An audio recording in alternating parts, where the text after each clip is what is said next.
Bonsoir et bienvenue à tous. Dans l'actualité de ce lundi, coup d'arrêt pour AstraZeneca. Après l'Allemagne, la France, à son tour, suspend par précaution sa campagne de vaccination avec le sérum du laboratoire britannique.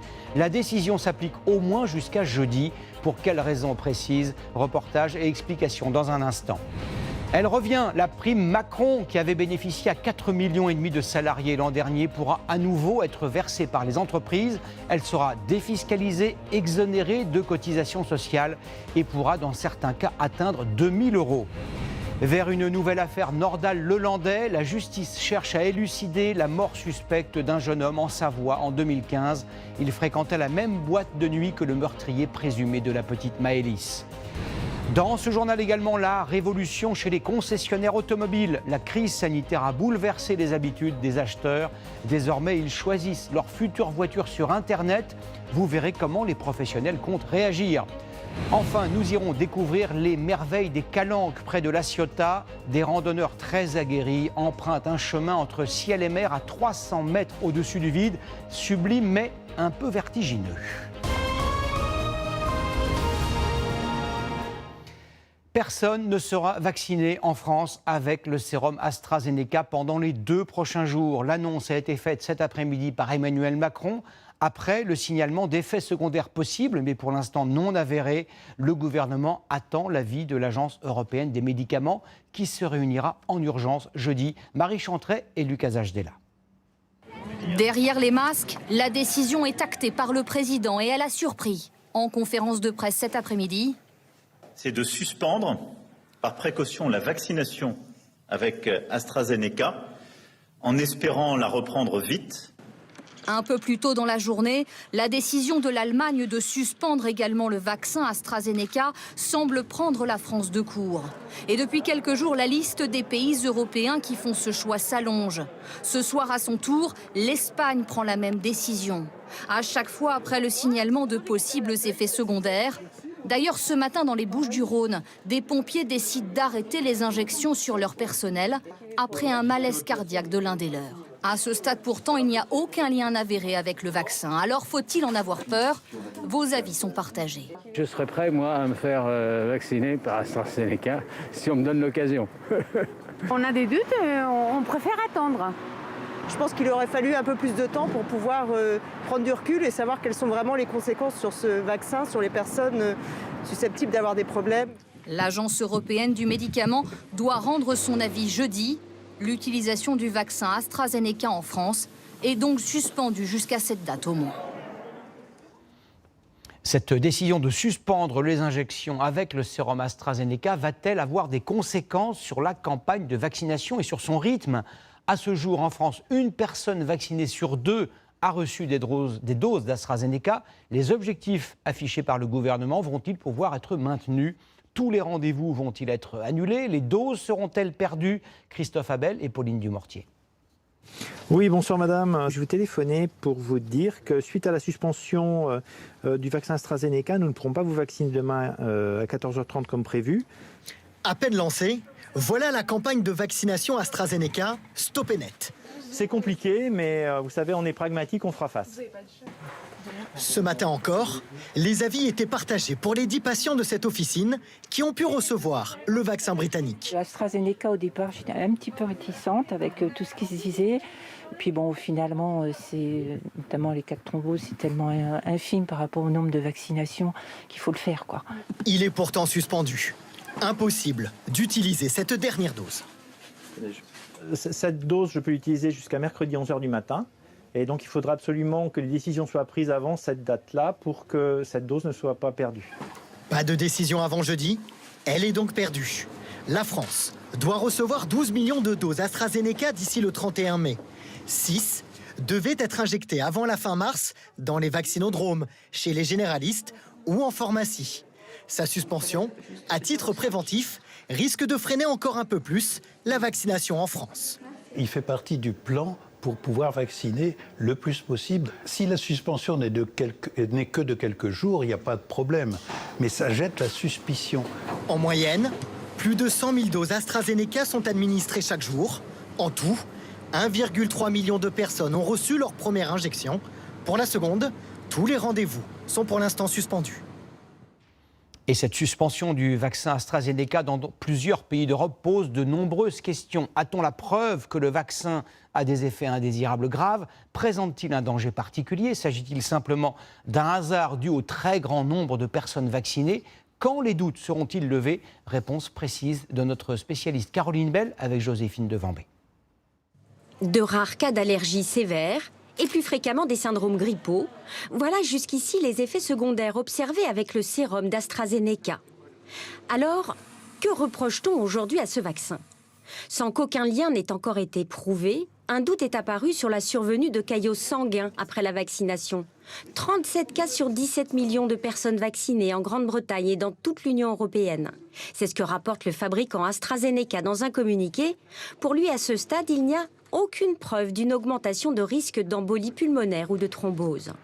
Des cas étudiés par l'Agence européenne du médicament. En attendant de rendre son avis, elle rappelle que le bénéfice du vaccin l'emporte sur des éventuels risques. Mais y a-t-il des cas inquiétants en France?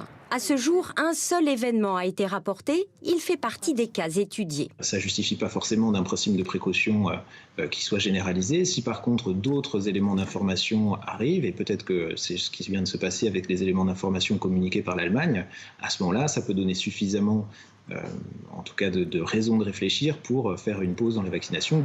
L'Allemagne rapporte justement depuis quelques jours des événements habituellement très rares, des thromboses veineuses cérébrales, également en cours d'étude. Mais sur des millions de personnes vaccinées, comment lever le doute? Comment faire la part entre les personnes qui vont développer naturellement des caillots sanguins sans avoir été vaccinées et ces cas rapportés? Globalement, dans la population, on n'est pas du tout sûr qu'il y ait moins de 30 événements dans une population de 5 millions d'Européens. Et donc, je persiste à penser que ce vaccin est efficace. Même si l'Agence du médicament devait établir que le vaccin ne présente pas de risque, certains médecins craignent que le doute persiste dans l'opinion publique. De nouvelles décisions vont être prises dans les jours qui viennent. Cette phrase prononcée cet après-midi par Emmanuel Macron est-elle annonciatrice d'un reconfinement dans les régions les plus touchées par l'épidémie? On pense évidemment à l'Île-de-France, à ses 12 millions d'habitants. Le nombre de malades de Covid en réanimation en Île-de-France, 1166, est au plus haut ce soir depuis novembre dernier, alors que la deuxième vague était à son sommet. Jean-Marie Bagayoko. En Île-de-France, 6 nouvelles personnes transférées par hélicoptère aujourd'hui. Parmi elles, 7 hommes, évacués vers un hôpital de Nantes. Jour après jour, de nouveaux patients continuent d'être transférés. Le désengorgement des hôpitaux se poursuit, mais certains franciliens se préparent déjà à un nouveau confinement. Si on nous dit que c'est le dernier confinement et qu'après on sait qu'on peut contrôler toute la situation, je pourrais le comprendre et du coup le digérer. Plus de 4000 patients occupent un lit de réanimation en France. Un quart sont soignés en Île-de-France. Dans les rues de Paris, la menace d'un confinement régional agace. Pour moi, il est inconcevable aujourd'hui de pouvoir refermer encore une population. On sent bien une grosse tension, non seulement au sein des entreprises, au sein de nos familles et autres. Donc je suis absolument contre. Ce serait peut-être mieux de tout nous dire, de nous dire la vérité et puis de nous emmener vraiment à quelque chose de concret. On fait des propositions qui, pour moi, sont inadaptées. Pour certains médecins, le transfert de patients permet aux hôpitaux de souffler, mais il n'aura d'incidence que si de nouvelles restrictions freinent la diffusion de l'épidémie. Il va falloir, d'un côté, avant tout augmenter notre capacité réanimatoire en Île-de-France en ayant l'aide des régions qui sont moins touchées, et aussi potentiellement ralentir la progression de l'épidémie, notamment chez les populations les plus à risque, en attendant la vaccination. En Île-de-France, le taux d'occupation des lits est désormais de 98,9%. En Italie, 48 millions d'habitants sont à nouveau confinés depuis aujourd'hui, au moins jusqu'au 6 avril. Le pays faisait pourtant des envieux, car on pouvait hier encore manger au restaurant, boire un verre en terrasse. Mais l'accélération de l'épidémie et le bilan très lourd, plus de 100 000 morts, ont obligé le gouvernement italien à prendre cette mesure radicale. Regardez ce reportage tourné aujourd'hui à Rome par Nastasia Aspman et Lorenza Pensa. C'est la seule sortie autorisée. Faire ses courses ou promener son chien. Presque un an jour pour jour après leur premier confinement, les Italiens sont défaitistes. On a déjà été confinés et quoi qu'il arrive, il y a quand même des contaminations. Donc ce n'est pas une solution. 2 Italiens sur 3 de nouveau confinés. Et surtout 7 millions d'élèves privés d'école. Sur la fameuse place Navone à Rome, quelques parents en profitent pour s'aérer. Ma sainte femme doit travailler et en même temps garder nos 2 enfants. Depuis ce matin, la plupart des régions italiennes sont passées en rouge. Ça signifie qu'elles ont dû reconfiner. Ça signifie aussi que tous les commerces non essentiels ont dû fermer. Les bars et les restaurants n'ont plus que la possibilité de faire de la vente à emporter. Alors vous avez vendu combien de sandwichs? Un seul. Ça ne vaut pas la peine. Ce soir, Gianni refermera définitivement, au moins jusqu'à Pâques. Je suis en colère parce que la guerre contre le virus a commencé il y a 1 an, mais on n'a toujours pas trouvé de solution. Une guerre menée dans tout le pays. Les journaux italiens sont alarmistes. Depuis 3 semaines, l'Italie compte 20 000 contaminations par jour. On a dépassé les 100 000 morts et ce n'est pas mieux dans les pays voisins. Mais pourquoi l'Italie reconfine contrairement à la France? Selon ce médecin, il fallait intervenir avant d'être débordé. C'est la stratégie italienne. Ne pas attendre d'être sous tension à l'hôpital. On a un indice d'occupation en thérapie intensive qui est d'environ 30%. C'est encore tranquille, mais il faut absolument garder cette marge de sécurité. Une marge qui devrait s'améliorer grâce au vaccin. L'Italie veut immuniser 80% de sa population pour la rentrée. La crise sanitaire en France et ses conséquences économiques, ce lundi est marqué par le grand retour de la prime Macron. L'annonce a été faite ce soir par le Premier ministre, Jean Castex. Elle pourra être versée par les entreprises aux salariés dans la limite de 1 000 ou 2 000 euros selon les cas. Plus de 4,5 millions de salariés en avaient bénéficié en juin dernier. Combien seront-ils cette fois-ci? Quelles sont les conditions à remplir? Fabien Chadeau et Nicolas S. Le confinement n'a rien changé pour eux. Ils n'ont jamais cessé de travailler. Dans leur métier, agents d'entretien, le télétravail est impossible. Particulièrement exposés pendant la pandémie, leur rôle a été et reste essentiel. Nous, on est sur le terrain, comme les pompiers, comme les médecins, comme la police, tout. Nous, pareil, on commence à 4h, 5h du matin. Les autres ont arrêté de travailler, mais nous, on a continué de travailler parce que c'est nécessaire, ce qu'on fait. On est obligé de désinfecter, nettoyer partout pour pouvoir aider les gens. Pour les remercier, leur employeur leur a versé à chacun 400 € de prime l'an dernier. Comme eux, 5 millions de salariés ont reçu en moyenne 458 €. Le gouvernement a décidé de relancer ce dispositif. Tous les salariés pourront à nouveau recevoir jusqu'à 1 000 €, exonérés de charges et d'impôts. L'employeur, lui, ne paiera pas de charges patronales. Nouveauté, les travailleurs dits de deuxième ligne pourront toucher plus, jusqu'à 2 000 €, défiscalisés et exonérés de cotisations sociales. Sont concernés 17 métiers comme les aides à domicile, les caissiers, les livreurs ou encore les agents de sécurité. Les employeurs sont-ils prêts à donner plus à leurs employés? Ce sera à la fin de l'année que je pourrai vous dire si l'activité a été très bonne. Donc si on a cette possibilité, nous n'y manquerons pas. Dans cette autre entreprise spécialisée dans les services à la personne, la gérante a déjà versé 500 € l'an dernier à certains de ses salariés. Elle doute de pouvoir aller plus loin cette année. Compte tenu des tarifs que l'on pratique dans ce secteur d'activité, où trouver l'argent? Comment le financer? C'est utopique. Si c'est pour mettre en danger l'entreprise et faire perdre leur emploi à vos salariés, ça n'a pas de sens. Le gouvernement a par ailleurs maintenu jusqu'à la fin de l'année les aides à l'apprentissage et jusqu'au 31 mai, l'aide à l'embauche des jeunes de moins de 26 ans. Dans l'actualité judiciaire de ce lundi, cette question. Nordal Lelandais, déjà meurtrier présumé d'une fillette, Maëlys, et du caporal Arthur Noyer, a-t-il fait une autre victime? La justice n'exclut pas cette hypothèse. Les enquêteurs ont exhumé il y a quelques jours le corps d'un jeune homme mort en Savoie il y a 6 ans. Quel est le lien possible avec Nordal Lelandais? Que recherchent précisément les enquêteurs? Les tout derniers éléments avec Thibaut Malandrin, Annie Bazar et Alice Bacot. Thomas Rochekolb avait 18 ans. Le 28 décembre 2015, son corps sans vie est retrouvé au bord d'une rivière de Grésy-sur-Aix, non loin de cette discothèque où il a passé la soirée. Thomas avait beaucoup bu, les enquêteurs concluent très vite à un accident et ne font pas d'autopsie.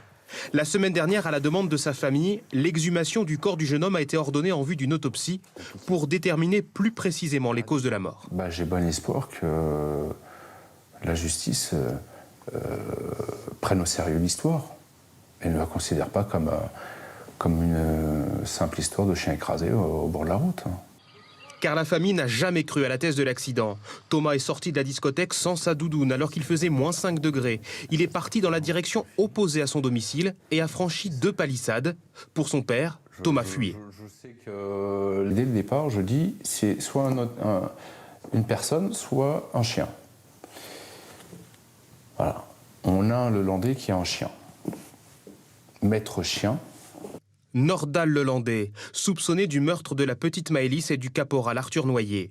Une photo de 2012 montre qu'il a déjà fréquenté la discothèque de Grésy-sur-Aix. Surtout, son ex-petite amie a elle-même fait une déclaration troublante aux Parisiens sur l'état de Nordal Lelandais le soir de la mort de Thomas Rochekolb.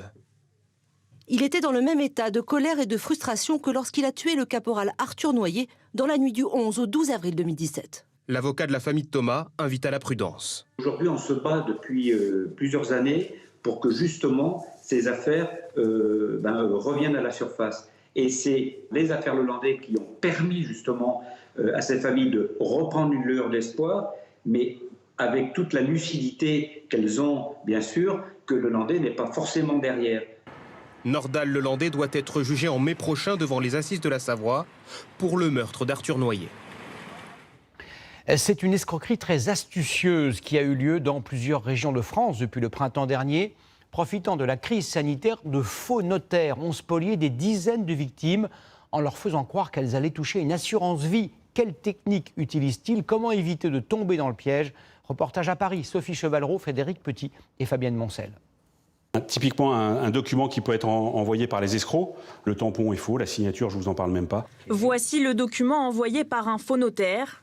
Il est au cœur de l'escroquerie à l'assurance vie. Des centaines de victimes partout en France. Certaines ont perdu les économies de toute une vie. La technique est bien rodée. Après avoir usurpé l'identité d'un vrai notaire, les malfaiteurs épluchent les avis de décès. Ils contactent alors le proche d'un défunt, par téléphone ou par mail, et lui annoncent qu'il est l'héritier d'une assurance vie d'un montant alléchant. C'est là qu'interviennent les faux documents officiels pour tromper la victime. L'escroc demande en urgence 5% de la somme promise. Une fois l'argent en poche, il se volatilise.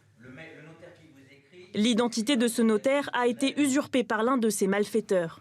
Chaque mois, il reçoit des appels d'une dizaine de victimes de tentatives d'escroquerie. Sa réponse est toujours la même. Et si la compagnie d'assurance n'a pas pris contact avec vous, c'est probablement faux parce que les notaires n'ont pas d'informations sur les contrats d'assurance vie. Un notaire n'écrit jamais à quelqu'un qu'il ne connaît pas, qui n'est pas client, pour lui dire « Ah, au fait, envoyez-moi 300 € ou 500 € pour votre opération ». Ça n'existe pas non plus. Les arnaques sont de plus en plus sophistiquées. Le plus simple reste de contacter la chambre de notaire indiquée sur le document qui vous a été envoyé et éviter ainsi toute mauvaise surprise. Cela fait 10 ans que cela n'était pas arrivé. Plusieurs dizaines de millions d'habitants de la région de Pékin vivent depuis aujourd'hui, comme dans le film Blade Runner. L'atmosphère est suffocante, le ciel est orange et les niveaux de pollution alarmants. Que se passe-t-il? Quelles sont les raisons de ce phénomène? Reportage de nos correspondants dans la capitale chinoise, Justine Jankowski et Frédéric Dufour. On se croirait sur la planète Mars. Mais nous sommes bien à Pékin, engloutis sous un nuage jaunâtre. Des images sans filtre, des plus hauts gratte-ciel, des remparts de la cité interdite, gommés du paysage. La cause, la voilà. Une violente tempête de sable venue du nord du pays. Un phénomène rare, du jamais vu depuis 10 ans. J'ai du mal à respirer. Je suis sorti il y a 10 minutes et j'ai déjà du sable plein mon masque. La nouvelle fait la une des médias chinois. Les autorités ont déclaré ça ne s'invente pas, l'alerte jaune. Car le taux de pollution explose. 2000 microgrammes par mètre cube, soit 20 fois plus que les recommandations de l'OMS. C'est vraiment un cocktail toxique de mélange de poussière. Les particules fines rentrent dans le sang et donnent potentiellement des cancers à long terme. Alors pour se protéger, Franck Pajot, expatrié français, ne lésine pas sur les moyens. Le gros, là, le purificateur, qui est dans la grande pièce du salon. Ensuite, j'en ai 2 ici, Pareil dans la cuisine. J'ai 2 petits purificateurs, un dans chaque chambre des enfants. Ça fait 7 en tout pour l'appartement qui fait à peu près 200 mètres carrés. Ils sont tous à fond, air apocalypse. Une protection extrême, car ce professeur de biologie est avant tout père de famille. Tu sais où regarde. Nous, on s'est souvent posé la question par rapport à nos enfants, aux petits. Dès qu'il y a de la pollution, ils toussent. Évidemment, ils sont très sensibles. Et effectivement, la question de la santé, elle se pose. Ce soir, l'indice de qualité de l'air est de 197. C'est bien plus bas que durant la journée, mais Pékin reste très pollué et ce pour un moment. Les autorités ne prévoient pas de retour à la normale avant jeudi. Retour en France avec ce secteur qui représente 140 000 emplois. Mais les temps sont durs, en particulier pour les concessionnaires automobiles. 3 mois de fermeture totale, 25% de chiffre d'affaires en moins et une obligation, s'adapter, se transformer car la demande des clients a changé. Reportage dans l'Indre et dans l'Aveyron. Anaïs Barthes, Cassandre Dumain et Alexandra Poupon. 30 ans que ce couple choisit son véhicule dans la même concession. Cette année, ils ont craqué pour un modèle familial neuf à 35 000 €. Est-ce que vous voulez que je referme la porte pour justement finir cette comparaison? Le commercial les guide et leur explique les subtilités de la voiture. Dans la mesure où vous n'avez pas d'embrayage, vous n'avez pas besoin d'enfoncer votre pied. Et donc vous pouvez être beaucoup plus distant et donc optimiser votre réglage. Ils ont leurs petites habitudes chez ce vendeur et voilà pourquoi. C'était important pour vous de venir la voir en vrai. Ah, complètement, c'est une évidence, c'est sûr. Il n'y a pas que la façon de voir le véhicule, il y a aussi le contact qu'on a avec les gens qui vont vous vendre ce véhicule et qui vont vous l'entretenir surtout, ce qui est fondamental. Cette vente en concession sera-t-elle bientôt une scène du passé? À la tête de cette PME familiale depuis 20 ans, Patrick Perrier, l'un des derniers concessionnaires indépendants de Châteauroux, une exception dans un secteur en pleine mutation. J'ai préféré garder mon indépendance et rester petit. On va s'adapter. Et pour s'adapter, on a une chose principalement, c'est la fidélité de nos clients. C'est pour ça que nous travaillons la qualité de service dans tout son ensemble. Mais pour combien de temps encore? Car ce modèle de petite structure en centre-ville tend à disparaître au profit des grandes concessions situées en périphérie. Entre 2010 et 2030, on estime que la moitié des points de vente automobiles français aura fermé. La raison, elle est d'abord économique selon cet expert. Ce qui coûte très cher pour les concessions automobiles, c'est l'immobilier. Ce sont les concessions qui sont souvent placées dans des endroits très intéressants d'un point de vue commercial, dans les zones commerciales, dans les centres urbains. Et c'est vrai que les prix au mètre carré sont très élevés. Donc là aussi, il y a une rationalisation des points de vente qui s'opère. Pour les constructeurs automobiles, les frais de distribution représentent un tiers du prix d'une voiture neuve. Alors pour faire des économies, les marques commencent à développer la vente sur Internet. En quelques clics, vous choisissez le modèle, les options et le financement, une petite révolution dans le secteur. Pionnière en France, la marque au Lyon. Ses ventes en ligne sont encore marginales, mais elle parie sur l'accélération du phénomène.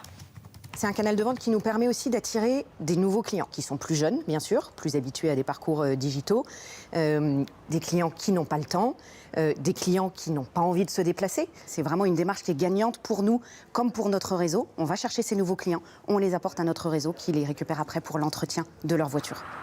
La concession de demain, la voici. Un village automobile où plusieurs marques sont représentées. 308, on va être sur le gabarit intermédiaire. Après avoir choisi sur Internet, le client prend rendez-vous et vient essayer son véhicule. Une étape encore décisive pour finaliser un achat. On peut toucher, voir, sentir le véhicule, voir les qualités dynamiques, se sentir bien au volant. Et tout ça, on ne peut pas tout faire effectivement de la maison. Donc l'essayer et voir, c'est quand même encore toujours le nerf de la guerre. Le concessionnaire ne va pas disparaître, mais son rôle sera donc repensé. Moins de commercial, plus de conseils et de services après-vente. Bonsoir mon cher François Langlais. Bonsoir Gilles. Acheter une voiture à 20 000 € sans même l'essayer, ça laisse songeur. Cette crise sanitaire a révolutionné notre manière de consommer, on vient de le voir, avec des conséquences durables. C'est vrai, confinement et crainte du virus ont bouleversé le commerce. Avec l'affaiblissement de chaînes de magasins comme Naf ou la Halo Vêtements au profit de la vente par Internet, qui a bondi de 32% en 2020. Avec la montée des sites de ventes immobilières au détriment des agences ou encore l'envolée des sites bancaires qui remplacent les guichets. La banque LCL vient par exemple d'annoncer la fermeture de 250 agences. Sans oublier les restaurants momentanément fermés, où les ventes de plats par Internet remplacent le service en salle. Tout comme les cinémas, eux aussi concurrencés par les sites de films à la demande. En réalité, cette épidémie ne fait qu'accélérer la marche du temps, car toutes ces évolutions avaient débuté bien avant le coronavirus. Un mouvement irréversible avec non pas moins d'emplois, mais des métiers différents. Le vendeur, la caissière de cinéma sont des espèces en voie de disparition, détrônées par le livreur à domicile ou la téléconseillère qui vend des abonnements de streaming. Partout, le magasin en dur s'efface au profit de l'Internet et la vitrine cède la place à l'écran. Merci beaucoup François. Je sais que vous êtes un amoureux de l'environnement. Le reportage qui suit va vous intéresser. Il s'agit d'une question d'écologie très pratique. Comment économiser de l'énergie et de l'eau en lavant votre linge ? Selon l'un des géants mondiaux de la lessive, ne pas dépasser 30 degrés pour nettoyer vos chaussettes, vos jeans, vos draps permettrait une économie d'énergie équivalente à la consommation de la ville de Nantes. Ce conseil est-il vraiment applicable ? Enquête à 800 tours minutes. Charles Divot, Fabienne Moncel et Elena Despaturo. Sans doute l'avez-vous vécu. Ce moment de solitude à l'heure de choisir le programme qui lavera au mieux vos vêtements. Éco 60 couleurs délicats, il y en a pour tous les goûts. Comme vous pouvez le voir là ici, à froid, 20 degrés, 30 degrés, et vous pouvez monter comme ça votre température sur le programme que vous avez sélectionné jusqu'à 95 degrés. Le choix est libre. Libre, mais pas sans conséquences. En plus d'enlever vos tâches, le programme choisi peut faire baisser votre facture d'électricité. Moins vous allez mettre de température et plus le programme sera court. Donc vous économiserez obligatoirement de l'énergie quand vous ferez un programme à 30 plutôt qu'à 40 degrés. Des économies notables, selon une récente étude, 10 degrés d'écart permettent à l'échelle européenne d'économiser l'empreinte carbone de 2 millions de voitures et en électricité l'équivalent de la consommation annuelle d'une ville comme Nantes. Est-ce suffisant pour changer vos habitudes ? Ouais, c'est ce que je fais déjà, donc du coup, je fais un geste pour la planète. Pour désinfecter le linge, je pense qu'il vaut mieux laver à haute température. Tout à 30 par souci d'écologie aussi. Puis je trouve que ça nettoie très bien, donc il n'y a pas de problème. Passer de 40 à 30 degrés, oui, mais à cette température, la lessive est-elle aussi efficace ? Pour le savoir, le mieux c'est encore de poser la question aux spécialistes de la lessive, et ça tombe bien aujourd'hui, ils sont réunis en congrès. Autour de la table, fabricants, scientifiques et autres experts en détachant qui ont fait du lavage à froid une priorité. Avec les formules actuelles, on peut laver à basse température, notamment grâce à des enzymes qui vont permettre une efficacité dès 30 degrés. Pour en avoir le cœur net, nous sommes allés poser la question à un autre spécialiste du lavage, Stéphane Singa, teinturier depuis 10 ans. Vous avez une chemise, vous la mettez dans une machine à 30 degrés, la chemise elle est propre. Est-ce que vous l'avez désinfectée? Est-ce que vous avez tué toutes les bactéries ou les virus dessus? Non. Il faut monter en température et les résultats sont efficaces seulement autour de 60 degrés. En clair, tout ne peut pas être lavé à basse température. Pour les draps, serviettes et masques, privilégiez les 60 degrés. De l'avis même de Jean Castex, nos prochaines vacances d'été ne seront pas complètement normales, ce sont ces termes. Mais les professionnels du tourisme essayent d'imaginer 1001 solutions pour accueillir au mieux leurs clients. Les mesures sanitaires vont être renforcées et des circuits très dépaysants, mais en France, sont organisés. Rien n'est laissé au hasard. Reportage à Paris et dans la Vienne, Romain Gouachon, Fabienne Moncel et Thierry Marquez. Je vais prendre vos bracelets, s'il vous plaît. Un bracelet électronique comme sésame pour accéder aux activités.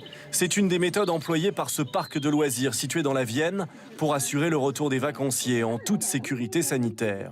On est sur l'application, on a pris le poney pour les enfants et ça se met dans le bracelet et ils vont voir tout de suite qu'on a réservé pour tant de personnes à telle heure, etc. Le but, éviter les files d'attente et un trop grand nombre de personnes au même endroit au même moment. C'est une des mesures adoptées ici, comme la désinfection régulière du matériel. Les gens prennent le pas, comprennent aussi qu'il y a un temps de désinfection qui est intégré à l'activité. Donc voilà, tout le monde s'adapte. Ces pratiques ont permis la réouverture du parc au 1er mars dernier. En 2 semaines, 40% de fréquentation retrouvée et des bungalows à nouveau occupés par des familles, grâce notamment à la livraison de repas pour éviter la restauration collective. On a tous besoin de respirer, de se reposer, de se ressourcer. Et puis, donc voilà, le jeu en vaut largement la chandelle. Côté logement, une petite contribution pratique est également demandée aux vacanciers juste avant leur départ. Vous avez le sac qui va permettre au client de déposer l'ensemble de ses draps et de ses serviettes. Et puis le petit effort aussi, c'est d'ouvrir les fenêtres et d'aérer le cottage. Et puis le dernier petit point, c'est de s'assurer que l'ensemble de la vaisselle aura été mis au lave-vaisselle à 60 degrés. Dans cette agence de voyage, l'inquiétude des clients à l'idée de partir en vacances à l'étranger est toujours vive. Si on a trop de problèmes pour partir, on partira pas. Ça, c'est sûr. Et vous feriez quoi du coup? Est-ce que vous choisiriez une option en France? Oui, c'est ce qu'on s'était dit, ou alors carrément pas partir. Face à cette nouvelle demande, cette agence propose pour la première fois des circuits de groupe en France. Protocole sanitaire à l'appui.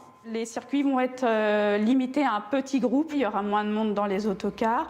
Les visites vont peut-être se faire en petits groupes chez les artisans, par exemple. Quant à l'avion, Air France teste en ce moment même une application mobile permettant de présenter un test Covid négatif à l'embarquement. Et d'ici cet été, un certificat sanitaire pourrait être imposé à tout voyageur à l'intérieur de l'Union européenne.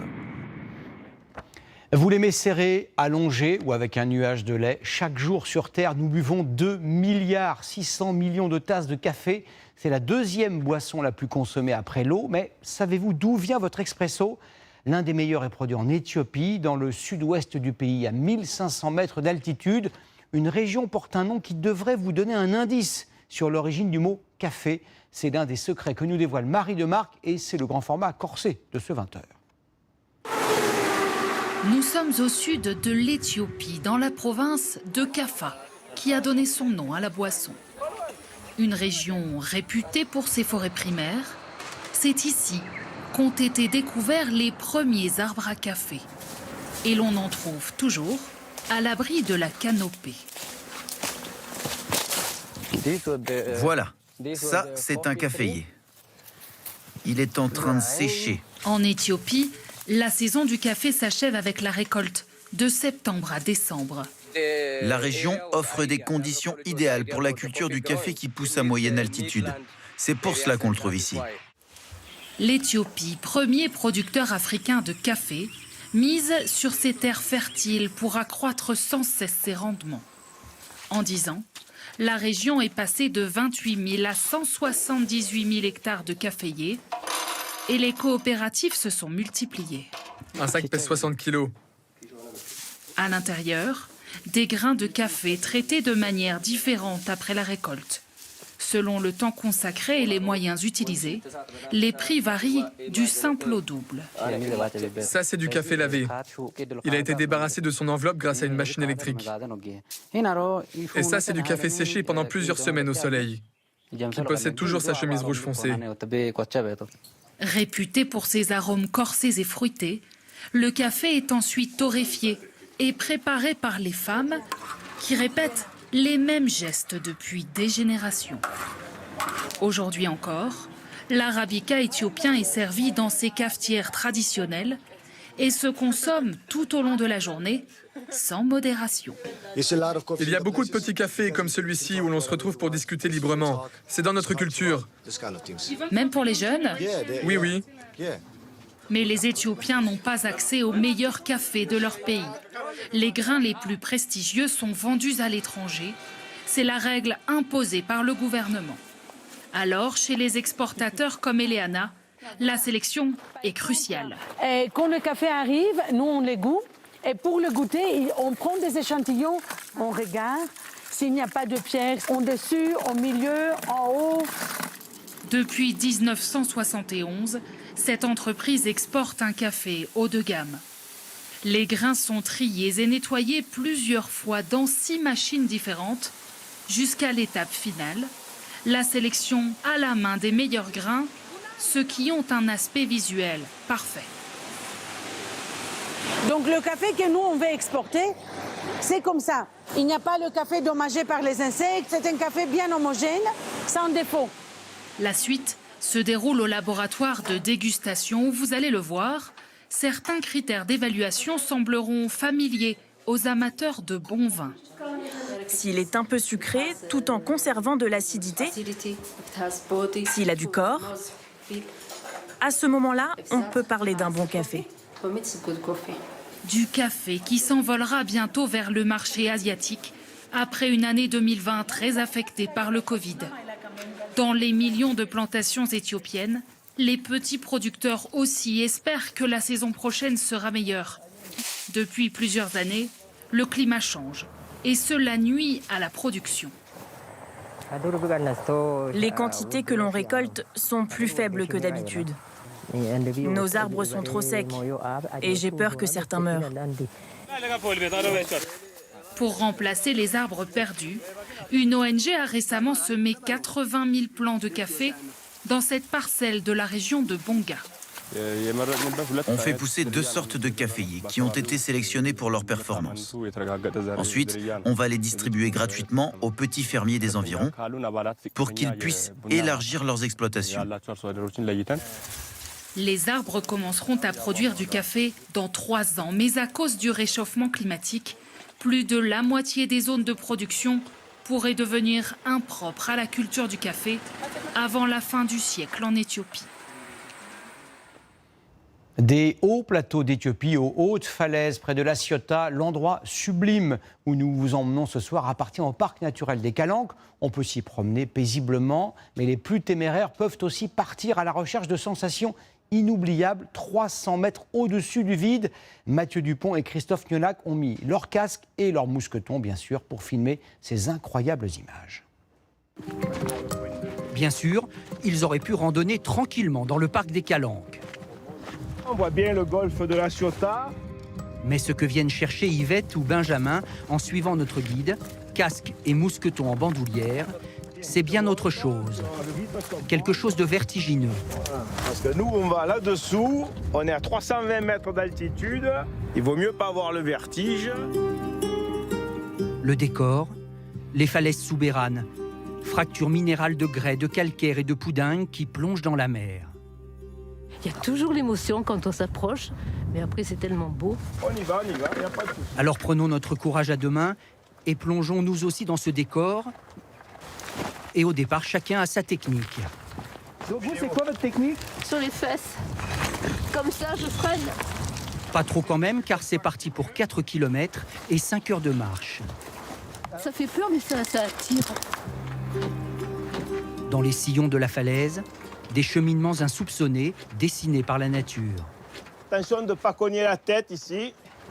On voit que le travail d'érosion se fait régulièrement, surtout au pays du Mistral. Et puis, petit à petit, dans la falaise, les passages se resserrent. On s'incline pour faire sa prière avant d'entrer dans le domaine aux dames des falaises. Sac à dos, 300 mètres de vide, 80 mètres de force. L'appréhension est là. Pour poursuivre, il faut s'équiper. Baudrier, longe et descendeur. Et surtout ne pas manquer Notre-Dame des Falaises. Voilà, avant de chaque randonnée de vertige, tout le monde passe ici, faire une petite prière pour le bon déroulement de la sortie. Car juste en dessous, un rappel de 30 mètres. Et on verrouille. Et c'est Yvette qui passe la première. À quoi on pense quand on va commencer cette descente-là?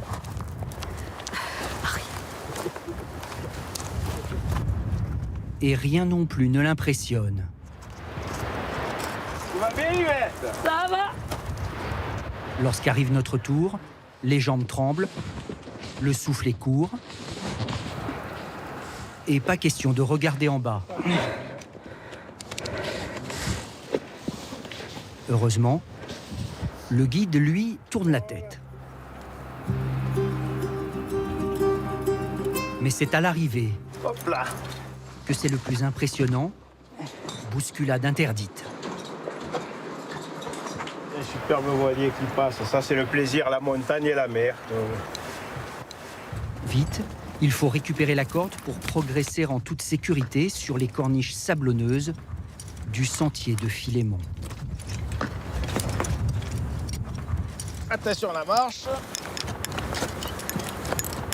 C'est vraiment le passage qu'avait découvert Philémon, donc qui était un braconnier, et il venait donc chercher à braconner les animaux et il descendait jusqu'à la mer pour pêcher. Parfois, le sentier ne fait pas plus de 40 cm de large. Alors il faut prendre sur soi. Tout va bien ? Ça va, tu me fais rire. Bien accroché. Après 2 heures de marche, nous arrivons au bout du chemin, à la petite grotte où se cachait le braconnier. Fatigué, certes, mais sans regret. Ça change les idées, de voir des paysages qu'on n'a pas l'habitude de voir au quotidien. On est vraiment dans un autre monde, on est ailleurs. Et ça fait du bien. 44 ans aussi que Giancarlo fait toujours le même cliché. Superbe. Et je me lasse jamais de le prendre en photo. Alors, en rejoignant la route des crêtes face à la Méditerranée, chez tous le même sentiment domine, celui d'avoir repoussé ses limites. Et comme chaque soir, c'est l'heure de répondre aux nombreuses questions que vous nous posez. Bonsoir Alexia Maillère. Bonsoir. Ce soir, nous allons nous intéresser, c'est important, aux déplacements. Avec cette question tout d'abord. J'habite dans une zone qui est confinée le week-end, Nice ou Dunkerque par exemple. Est-ce que je peux déménager le samedi et le dimanche? Oui, Gilles, les déménagements sont autorisés de 6h à 18h dans les régions confinées. Il faut que vous cochiez, regardez, la case 9 de l'attestation dérogatoire de déplacement disponible sur le site du ministère de l'Intérieur. Autre question très pratique, y a-t-il un nombre maximum de passagers dans une voiture lorsqu'on fait du covoiturage? Lors du covoiturage, le véhicule peut accueillir 2 passagers à l'arrière et 1 à l'avant. Le masque doit être porté dès l'âge de 11 ans. Et puis sachez que le conducteur peut refuser un passager qui ne porte pas de masque. Enfin, cette question. Je suis en voyage à l'étranger. Je me suis fait tester. Je suis positif au Covid. Est-ce que je suis bloqué dans ce pays dans lequel je me trouve ou est-ce que je peux rentrer chez moi en France? En fait, la réponse est que peu importe que vous ayez des symptômes ou non, ce qui prime, c'est votre test PCR qui vous permet de voyager ou non. S'il est positif, eh bien vous restez en effet bloqué dans le pays où vous êtes. Il doit être négatif pour voyager. Merci beaucoup Alexia. Vous pouvez bien sûr continuer à nous poser toutes vos questions à l'adresse que vous connaissez. Le 20h vous répond @tf1.fr. Sur LCI, juste après ce journal, dans son grand entretien, Elisabeth Martichoux reçoit Brigitte Autran, professeure d'immunologie et membre du comité scientifique sur les vaccins. Rendez-vous sur le canal 26. Sur TF1, dans un instant, la météo d'Evelyne Delia, avant votre téléfilm policier très attendu, La Traque, inspiré de l'affaire Michel Fourniret. Demain, à 13h, vous retrouverez Marie-Sophie Lacaro. Je vous donne rendez-vous à 19h45 pour l'édition spéciale, à 20h pour le journal. Excellente soirée à tous. À demain.